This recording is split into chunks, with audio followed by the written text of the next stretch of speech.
హైదరాబాద్ లో వరద పరిస్థితులు తీవ్రంగా మారాయి. చాదర్ఘట్, శంకర్ నగర్, ముసరాంబాగ్ పరివాహక ప్రాంతాలు నీట మునిగాయి. ప్రజలు భయాందోళనకు గురై ఇళ్లు ఖాళీ చేసి వెళ్లిపోతున్నారు. చాదర్ఘట్, మలక్పేట్ రహదారులపై భారీ ట్రాఫిక్ జామ్ ఏర్పడింది. ఎంజీబీఎస్ బస్టాండ్ లోపలికి వరద నీరు చేరింది. బస్టాండ్లో చిక్కుకున్న ప్రయాణికులను పోలీసులు, హైడ్రా సిబ్బంది సురక్షిత ప్రదేశాలకు తరలిస్తున్నారు. ఎంజీబీఎస్ బస్ డిపో ఫ్లైఓవర్ నుండి చాదర్ఘట్ వరకు మూసీ నదిలో భారీగా నీటి ప్రవాహం కొనసాగుతుంది. ఈ పరిస్థితిని నియంత్రించేందుకు పోలీసులు, జీహెచ్ఎంసీ విపత్తు ప్రతిస్పందన బృందాలు, నీటి పారుదల అధికారులు నిరంతర పర్యవేక్షణ చేస్తున్నారు. ప్రజలు జాగ్రత్తగా ఉండాలని, నీటి మట్టాలు తగ్గే వరకు లోతట్టు ప్రాంతాలు, నది తీర మార్గాలకు దూరంగా ఉండాలని అధికారులు సూచించారు. భారీ వర్షాల పరిస్థితిపై సీఎం రేవంత్ రెడ్డి అధికారులకు అప్రమత్తం చేశారు. స్వయంగా పర్యవేక్షణ చేస్తూ ముంపు ప్రాంత ప్రజలను సురక్షిత ప్రదేశాలకు తరలించాలని ఆదేశించారు. ఇదే అంశంపై మరింత సమాచారాన్ని మా ప్రతినిధి శివ లైవ్ ద్వారా అందిస్తారు. చెప్పండి శివ. ఎస్ దేవిక, ఎగువ కురుస్తున్న భారీ వర్షాల కారణంగా జంట జలాశయాలు ఎత్తడం వల్ల మనకు భారీ వరద నీరు అనేది మూసీ నదికి బాగా పోటెత్తింది. ఈ క్రమంలో చూసుకున్నట్టయితే మనం ఎంజీబీఎస్ బస్టాండ్లో ఉన్నాము. ఇక్కడ మనకు లోతట్టు ప్రాంతం అనేది తక్కువ ఉండడం వల్ల మూసీ నది అనేది ఉధృతంగా ప్రవహిస్తుంది. ఆ ప్రవహించే దారిలోనే మనకు అక్కడ నుంచి లోతు తక్కువ ఉన్న ప్రాంతం నుంచి మనకు వరద నీరు అనేది బస్టాండ్లోకి రావడం జరిగింది. ఈ క్రమంలో మనకు ప్లాట్ఫామ్ నెంబర్ 23 నుంచి ప్లాట్ఫామ్ నెంబర్ 61 వరకు మనకు మొత్తం ప్లాట్ఫామ్లు అనేది మొత్తం నీట మునిగినాయి. దీనివల్ల అధికారులు వెంటనే అప్రమత్తమై అర్ధరాత్రి 11 గంటల నుంచి 12 గంటల మధ్యలో ఈ వరద అనేది ఒకటేసారిగా బస్టాండ్ ఆవరణలోకి పోటెత్తడంతో ప్రజలు తీవ్ర భయాందోళనకు గురయ్యారని మనకు అధికారులు చెప్పారు.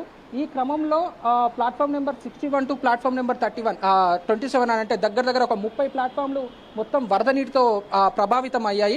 ఈ క్రమంలో ప్రజలకు ఎటువంటి ఇబ్బందులు జరగకుండా అధికారులు వెంటనే స్పందించి రెస్క్యూ సిబ్బంది, తర్వాత పోలీసులు సహాయక చర్యలు అనేది ముమ్మరంగా చేసి ప్రయాణికులను దాటిచ్చే ప్రయత్నాలు అయితే చేశారు.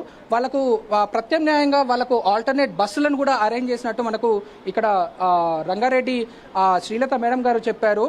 ఈ క్రమంలో చూసుకుంటే నార్మల్గా ప్రజలకు ఎటువంటి ఇబ్బందులు అంటే ఇప్పుడు బతుకమ్మ సీజన్ స్టార్ట్ అవుతుంది కదా, బతుకమ్మ దసరా సీజన్లలో ప్రయాణికులు ముందస్తుగా బుకింగ్ చేసుకున్న వేళ ఈ వరద ప్రవాహం అనేది పోటెత్తడం చాలా బాధాకరమైన విషయం అని కూడా ప్రజలు తీవ్ర ఆవేదన వ్యక్తం చేశారు.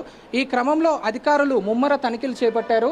నార్మల్గా చూసుకుంటే ముమ్మరంగా అధికారులు అప్రమత్తం అయ్యి ప్రజలను అయితే సురక్షిత ప్రాంతాలకు తరలిస్తున్నారు. ఈ క్రమంలోనే మూసీ నది ఈ పరివాహక ప్రాంతాల చుట్టుపక్కల ఉన్న ఇండ్లలో కూడా వరద నీరు చేరడంతో ప్రజలను ఆల్టర్నేట్ వేరే గమ్యస్థానాలకైతే చేర్చారు. ఈ విషయంపై సీఎం రేవంత్ రెడ్డి కూడా మనకు అధికారులకైతే కొన్ని హెచ్చరికలు జారీ చేశారు. లోతట్టు ప్రాంతాల ప్రజలను సురక్షిత ప్రాంతాలకు తరలించి వాళ్ళను ప్రత్యామ్నాయంగా అందుబాటులో చూసుకోవాలని చెప్పి కూడా వాళ్ళకు సూచించారు. నార్మల్గా చూసుకున్నట్టయితే మనకు ఇంతకుముందు చూసుకుంటే కొన్ని ఏపీఎస్ఆర్టీసీ సిబ్బంది వాళ్ళు కొన్ని మనకు చెప్పారు. నార్మల్గా చూసుకుంటే ఆదిలాబాద్, కరీంనగర్, మెదక్, నిజామాబాద్ వైపు వెళ్లే సర్వీసులు జేబీఎస్ నుంచి వాళ్లకు బస్సులు అందుబాటులో ఉంటాయని మాత్రం మనకు తెలియజేశారు.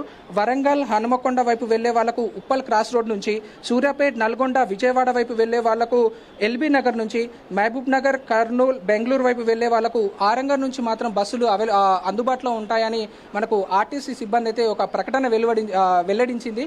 ఈ క్రమంలో చూసుకున్నట్టయితే ఈ వరద పోటెత్తడం వల్ల అధికారులు వెంటనే అప్రమత్తం కావడం వల్ల మనకు ఎటువంటి ప్రాణాపాయ స్థితి అంటే అఘాయిత్యాలు జరగకుండా ముందస్తు చర్యలు అయితే తీసుకున్నట్టు మనకు అధికారులు అయితే స్పష్టం చేశారు. దేవిక, అయితే శివ, ఇప్పుడు అక్కడ ప్రయాణికులు ఎట్లాంటి ఇబ్బందులు ఎదుర్కొన్నారంటారు వరద ప్రవాహంతో?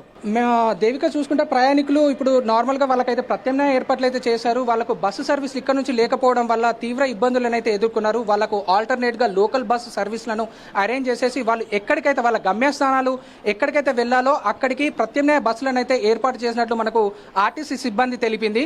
ఈ క్రమంలో చూసుకుంటే కొంతమంది ప్రత్యామ్నాయంగా క్యాబులు, ఆటోలు బుక్ చేసుకొని కూడా వెళ్ళినట్టు వాళ్ళ అధికారులు చెప్పారు. Right, thank you for the update Shiva.